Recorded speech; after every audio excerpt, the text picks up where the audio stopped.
Welcome to my real estate dojo with Mr. Investor.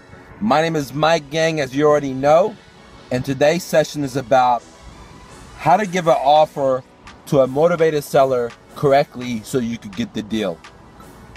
Now, I'm really zooming in. I do have other videos that explains the process when you go talk to a seller over the phone, when you go knock on their door and do a walkthrough. But at this point, I'm going to be talking about and zooming in about, you walk in the seller's house, you look at the property, you build the report, and now you sit right next to them and you're going to go through the numbers and give them an offer.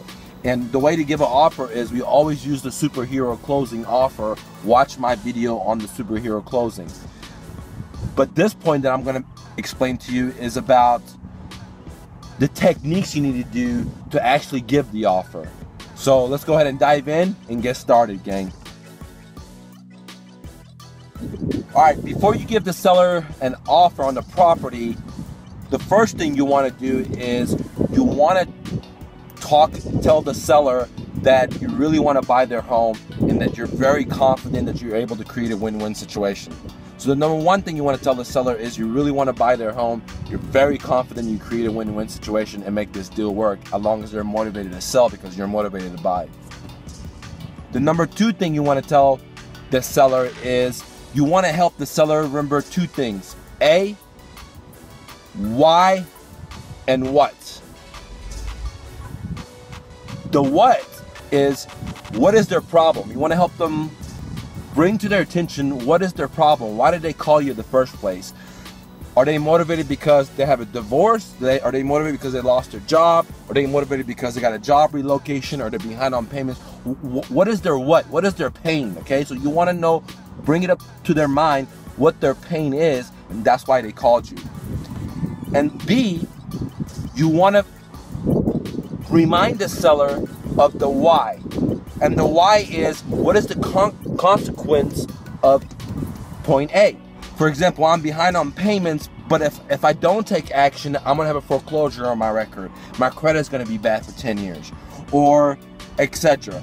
So the point number two was that you wanna remind the seller, once again, their what and the why. What is their problem and why they have to take some action because of their consequences they're going to face if they don't take this action. That's why they actually called you through your marketing piece. Okay? The number three thing you want to do is that you want to, before you get into the offer and give your offer, you want to magnetize the seller for him to become positive. And what I mean by that, as humans, we have so much information overload every day, is that the first thing that comes to our mind is no, no, no.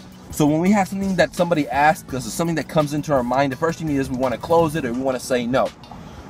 Excuse me. So what you want to do is magnetize the seller from the no state, the negative state, into the positive state. And the way to do that is by asking the seller a series of yes questions, things that the seller wants. For example, hey, Mr. Seller Joe, do you want to sell your house very quickly? If that's what he wanted, when I asked the probing questions, that's the questions I'm going to ask him. Hey, Mr. Seller, do you want me to pay for your closing? See what I'm saying, where I'm going with that? So what I want you to do is, on stage number three, polarize the seller in a positive sense and ask him a series of yes questions. That's something that he wants. Not something that you want, but something that he wants. Do you want me to give you a free move? Do you want me to pay for your closing costs? Do you want to close fast? And the things that I'm going to give him, those positive things that I want, is things that I've already known through my seller questionnaire form, my walkthrough of his house, my hours of phone report building over the phone. So when I give him these positive things, I know he's going to want that. It's not something that I think he's going to know, because I already know the seller. I'm already friends with the seller. So I'm pulling out candy that he wants. He wants this, okay? And I'm going to polarize him and get him to say yes before I give him the offer. All right, so let's recap real quick. Number one, you want to tell them you want to buy the property. You're very confident you're going to create a win-win situation.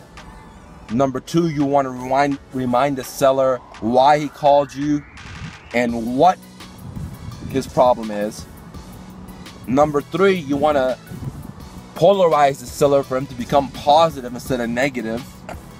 And then number four, you want to give the seller your superhero offer that has all his options, all the seller's options on the moons and the star. So the offer that at the dojo we give the seller is not really a sales pitch, because we care about our sellers. We want to solve their problem. We actually educate the seller and give him all his options. And we ask the seller, hey, Mr. Seller, here's your option number one, option number two, option number three, option number four. Which one of these do you lean against? Which one of these do you like better? And he's gonna tell you, and that's the one that you're gonna use to help him and help you. And that's why I call it as a win-win situation.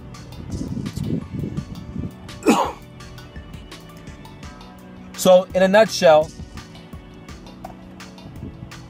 to zoom in and give an offer to a seller, there is a ritual that you have to do before you go and ask for the dance. And the ritual comes with, number one, giving the seller confidence that you really want to do the deal. Number two is to remind the seller that, hey, this is why you call me and this is what your problem is. Number three, to hypnotize him and polarize him, to help him realize the positivity of why he wants our services. And then four is to give him the superhero closing, which includes all the offers under the moons and the stars that he has, and you ask him which one does he lean towards. Hey gang, this is Mike with My Real Estate Investor. Go out there and make it happen to yourself. Don't listen to the naysayers. Don't listen to anybody that tells you you can't do it. It's just them. It's not your reality. This is America. This is the land of the great country. You can go from rags to riches if you're willing to hustle, if you're willing to bustle, if you're willing to educate yourself, if you're hungry. So go out there and make it happen for yourself. Talk to you later, gang.